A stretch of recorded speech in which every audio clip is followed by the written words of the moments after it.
Christophe Castaner est avec nous. Bonjour. Bonjour. Porte-parole du gouvernement, chargé des relations avec le Parlement. Sondage Elab pour les Échos et Radio Classique, publié ce matin. 66% des Français ne croient pas à la baisse des impôts en 2018. Baisse d'impôts de 11 milliards d'euros, a annoncé le Premier ministre Édouard Philippe. La baisse de l'impôt sur les sociétés, 33 à 25%, ça commencera quand? Dès l'année prochaine, une première tranche qui permettra de passer de 33 vers les 25 au terme de cette mandature. Suppression de la taxe d'habitation. Dès 2018, première baisse de 3 milliards d'euros, on est bien d'accord. Tous les ménages seront concernés dès 2018. Alors ça n'est pas totalement arrêté, mais l'hypothèse la plus vraisemblable, c'est qu'effectivement, il y ait déjà un tiers de baisse qui compensera largement d'ailleurs la hausse de CSG que nous mettons en œuvre pour augmenter de 20 milliards le pouvoir d'achat des salariés. 30% de taxes d'habitation en moins dès 2018. C'est l'hypothèse la plus vraisemblable. Et la contribution à l'audiovisuel public, qu'est-ce qu'elle va devenir? Parce qu'elle était englobée là avec la taxe d'habitation. La taxe audiovisuelle, elle sera supprimée ou pas? C'est une ligne supplémentaire. Non, je n'ai pas le souvenir qu'il y ait eu d'annonce d'Emmanuel Macron sur sa suppression. Oui, mais moi je vous pose la question. Et donc elle sera discutée dans le cadre de la loi de finances. Je ne crois pas, nous ne travaillons pas sur cette hypothèse, mais chaque année, vous savez, c'est un débat, 1 euro de plus, 2 euros de plus. Est-ce qu'elle sera augmentée? Pour l'instant, ça n'est pas dans les hypothèses de travail du ministère de la Culture. Suppression des cotisations maladie et chômage payées par les salariés, on est bien d'accord, j'y reviens, augmentation de la CSG en contrepartie de 1,7%. Et en insistant sur le fait que c'est 20 milliards en plus qui sont neutralisés par ces 20 milliards. Là-dessus, c'est juste un transfert de pouvoir d'achat pour tous les gens qui travaillent, parce que, et vous le savez comme moi, ce dont les Français souffrent, c'est le sentiment de travailler et de ne pas assez être rémunéré. Il y a eu des baisses de charges pour les entreprises, c'était nécessaire.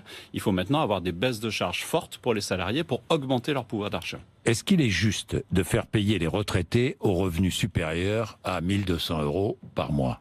Alors on est plutôt à plus de 1400, mais même 1400, mais même à 1400, on n'est pas riche. Donc c'est pour ça que nous le compensons, et que nous le compensons par la taxe d'habitation. Ce qui est sûr, c'est que la CSG est plus juste. Parce que plutôt que de faire porter tout l'effort uniquement sur ceux qui travaillent, vous faites porter l'effort sur tout le monde, y compris sur les revenus du capital. Mais vous avez raison, il y a 56% des retraités qui seront perdants avec cette augmentation de 1,7. Oui. Simple. Vous assumez. 2000 €, mais je vais jusqu'au bout. 2000 €, ça fait 34 € d'augmentation chaque mois. Mais on compense par la taxe d'habitation, même un tiers de la baisse dont on vient de parler sera supérieur à cette hausse de CSG. Oui, mais si je suis... Il n'y aura pas, pour l'essentiel des retraités, de perte, il y aura même un gain. Mais si je suis fonctionnaire, j'aurai de la perte.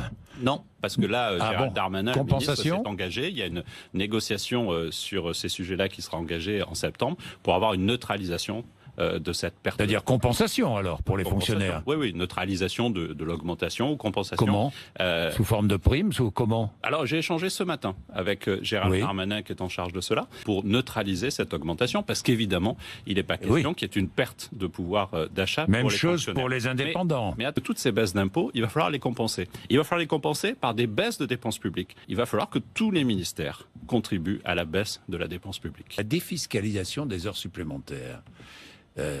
Oui ou non, dès 2018? Non. Pas dès 2018, ça n'est pas aujourd'hui dans les engagements. On a parlé de 11 milliards d'euros de baisse d'impôts. Vous le savez, ça n'est pas pour 2018 dedans. Mais tout ne sera pas fait dès 2018. Mais ça sera fait dès 2019, les années suivantes? Oui, je pense que ça reste sous forme d'exonération de cotisations sociales, c'est ça? C'est ce qu'a promis Emmanuel Macron. Et seulement de cotisations et pas d'impôts. Suppression du RSI. 1er janvier de l'année prochaine.